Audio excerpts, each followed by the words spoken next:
So, basketball is a very popular sport, and the rules are simple. Throw a ball into a basket to score points. You do it close to the basket, it's 2 points. You do it far, it's 3. You're going against a team of 5 as a team of 5. For most people watching, the game of basketball hasn't changed much. For the people that enjoyed the sport, it may have gotten boring after some years, but it lasted for a while.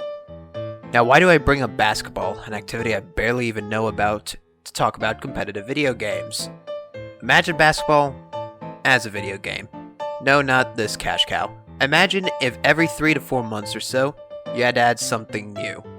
Say, a new basket to the court, or a special player that could punch another player. If you don't do this, your cash cow dies.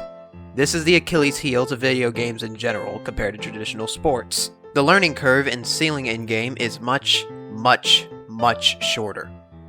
Sure, you can earn fame and glory by doing both, what do you think I'm trying to do? But it is easier to play video games. What would take an athlete months to accomplish can be experienced in a couple of weeks with a video game equivalent. Comparing video games to traditional sports aren't a one-to-one thing, but the analogy raises this question. How do you keep your customers entertained? For the players, it is the fame of winning major tournaments. World Cups and Super Bowls keep the players entertained, and the chances of winning said tournaments are quite slim.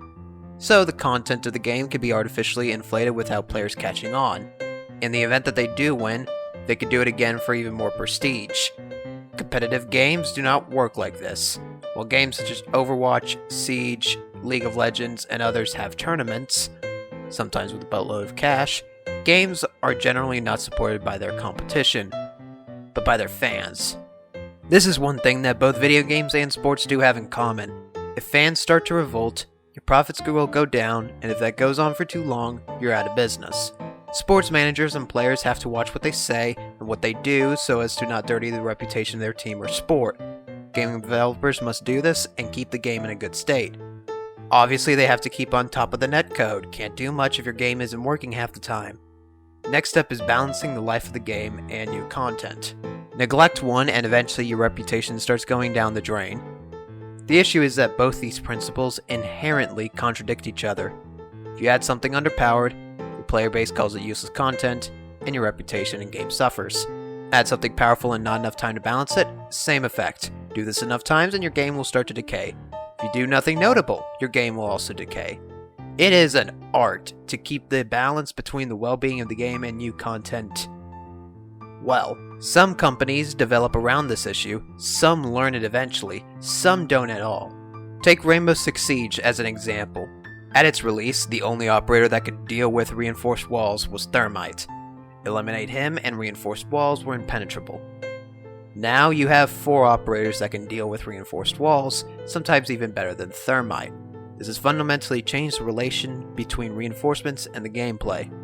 Now, it requires at most nearly the entire team to be killed before reinforced walls are useful.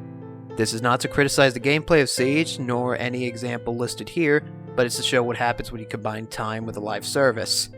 The game will inevitably change. Other competitive games like fighting games get a bit more treatment like a traditional sport. New fighters are like new teams that come out of nowhere. They don't change the game, rather, they add more competition to it. That still reigns true until fighters are reworked. As an example, For Honor has 26 fighters. The game started off with just 12. With the exception of a genuinely broken infinite combo, the characters added didn't fundamentally change the game, it just added new stuff to it. However, some of the characters got reworked. Games sometimes require other parts of the game to be more viable. This is usually easier to do than develop entirely new content since your player base has already playtested it and you know what needs to be fixed. Except Tachanka. There's absolutely nothing wrong with this masterpiece of game design. Sometimes this requires simply changing some numbers, other times you need to redo characters. Take Warden and Conqueror as an example. At launch, Conqueror was a bad pushover. Sure, you had infinite light attacks and a decent bash, but Warden was a superior option. Conqueror gets reworked to now where all attacks can be infinitely chained, and he has a heavy uppercut. And in one swift move, he is made viable. Now we take Warden at release. His kit hinged on the use of his bash, and this bash was quite deadly. His bash, if it landed, it guaranteed him 2-side lights, and this process could be spammed. There were only 2 ways to counter the dash: becoming uninterruptible or dodging. Not all characters have interruptibles, and at launch the only viable one was this sumo. So your real option was to dodge. Warden could cancel his bash into a guard break. Why is this significant? Guard breaks allowed for free attacks or to throw someone into a wall or cliff. This could be countered if they try while you're swinging, or you guard break them back. The times where the guard break was guaranteed was after a parry, no longer the case, if they missed a guard break, if they were starting to swing, or if they had just dodged. Let's see where this is going. So, bash them to death, and if they run, cancel into a guard break. Why was this an issue besides obvious cheese factors? It was really Warden's only viable option. He didn't have an attack to close the distance, his long bash was a lot easier to deal with and missed a bit, he didn't have an unblockable attack, he didn't have an awesome spammable emote except this. After a rework, Warden is in a better place competitively. Okay, why bring this up? Why talk about a problem that affects competitive games? The answer is your wallet. Also, it's summertime, I want something to work on when I'm not trying to apply for colleges, and for some reason nobody's accepting registrations for fall of 2021 except the Polytechnic Institute of Milan. Investors do not care about supporting a game long term if it does not turn a profit. No Man's Sky is the exception, not the rule. Microtransactions are a crutch so that when eventually the reputation of the game dips, usually quite a bit, there is still some makeup capital. Say if The Witcher 3 would have launched and been a disaster.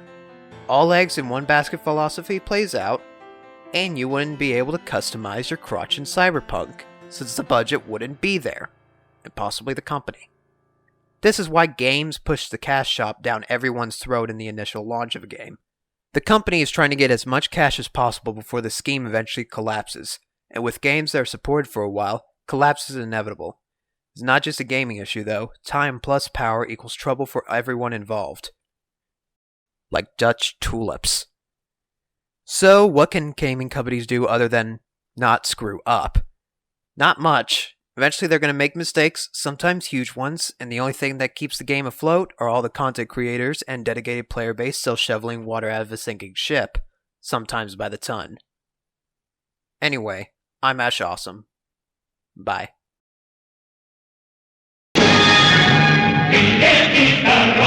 Pizza,